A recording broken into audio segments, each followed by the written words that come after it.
And I get people who still come to me all the time and say, Bill, you're all wrong. It's the Jews. The Jews are subverting the world. Man, it's not the Jews. It's not the Catholics. It's not the blacks. It's these men who belong to the ancient mystery schools, who meet in secret and decide the fate of the world. And they belong to all different races and all different nationalities and all different religions to the public point of view. But in secret, it's a different story. Amendment 1 to the Constitution of the United States of America is the first of the first 10 amendments known as the Bill of Rights. Congress shall make no law respecting an establishment of religion or prohibiting the free exercise thereof, or abridging the freedom of speech or of the press or of the right of the people peaceably to assemble and to petition the government for a redress of grievances.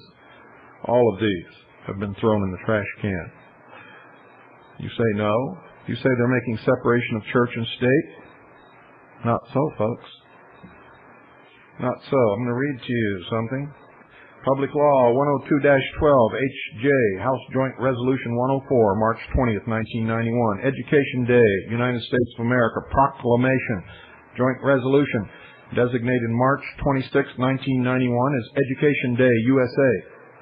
Whereas Congress recognizes the historical tradition of ethical values and principles which are the basis of civilized society and upon which our great nation was founded. Whereas these ethical values and principles have been the bedrock of society from the dawn of civilization, when they were known as the 7 Noahide laws. Whereas without these ethical values and principles, the edifice of civilization stands in serious peril of returning to chaos. Whereas society is profoundly concerned with the recent weakening of these principles that has resulted in crises that beleaguer and threaten the fabric of civilized society. Whereas the justified preoccupation with these crises must not let the citizens of this nation lose sight of their responsibility to transmit these historical ethical values from our distinguished past to the generations of the future. Whereas the Lubavitch movement has fostered and promoted these ethical values and principles throughout the world. Whereas Rabbi Menachem Shearson, leader of the Lubavitch movement, is universally respected and revered, and his 89th birthday falls on March 26, 1991. Whereas in tribute to this great spiritual leader, the Rebbe, this, his 90th year, will be seen as one of education and giving, the year in which we turn to education and charity, to return the world to the moral and ethical values contained in the 7 Noahide laws. And whereas this will be reflected in an international scroll of honor signed by the President of the United States and other heads of state, now therefore be it resolved by the Senate and House of Representatives of the United States of America in Congress assembled that March 26, 1991, the start of the 90th year of Rabbi Menachem Shearson, leader of the worldwide Lubavitch movement, is designated as Education Day, USA.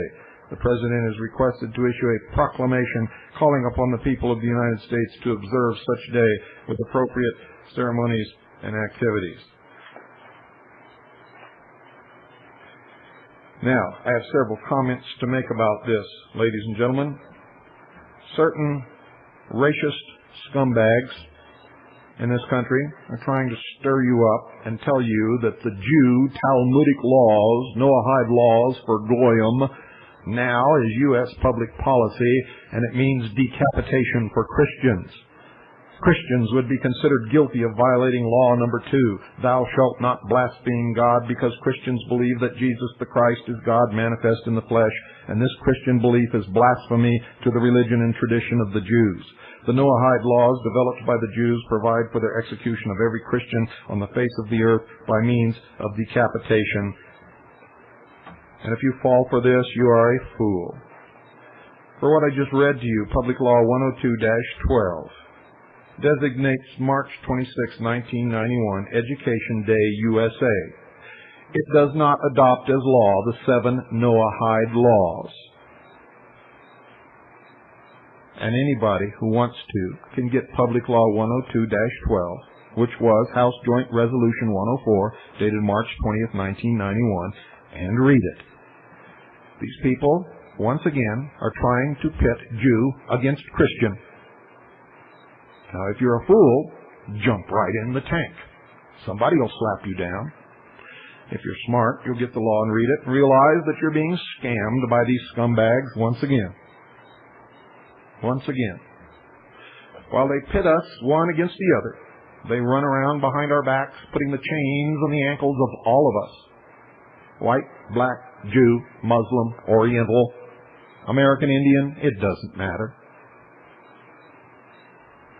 Racism is a plague upon mankind, and racists are the germs that infect the body human.